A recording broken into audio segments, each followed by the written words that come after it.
Sinuri na ng mga taga-Maynilad ang halaga ng pinsala sa ari-arian na idinulot ng pagsabog ng main pipe nila sa Santa Mesa, Maynila. Mula sa Maynila, may ulat on the spot si Mark Salazar.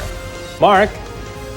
Rafi, inabutan namin nag-iikot yung mga taga-Maynilad nga kanina, kasama yung chairwoman ng barangay 579 sa Santa Mesa, si Lourdes Lantican. Dahil ang barangay 579 ang pinaka-apektado sa 5 barangay na binaha kahapon dahil sa sumabog na main pipe ng Maynilad sa Magsaysay Boulevard.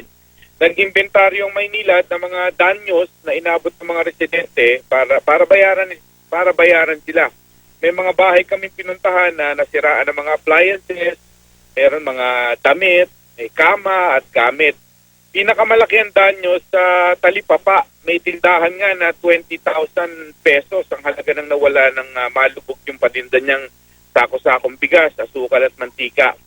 Sabi ng mga surveyor ng Maynilad ay ipo-forward nila sa main office yung kanilang inventaryo sa 5 barangay na yon.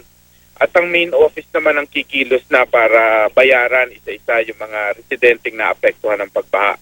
Sabi ng Maynilad Main Office, yung kanilang Corpcom manager na si Madel Saide na nakausap ko kanina sa telepono, ay hinihintay lamang nila yung inventory na iyon at babayaran naman daw nila yung damages na inabot ng biglaang flash flood nga yung i-describe ng mga residente parang parehong level ng nangyari nung Untoy. Kaya lang yun hindi nila napaghandaan dahil masul na masul ang langit kahapon nang mangyaring biglaan at madaling araw ang pagbaha.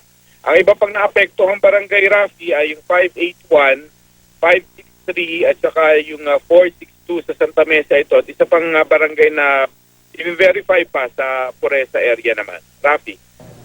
Maraming salamat, Mark Salazar.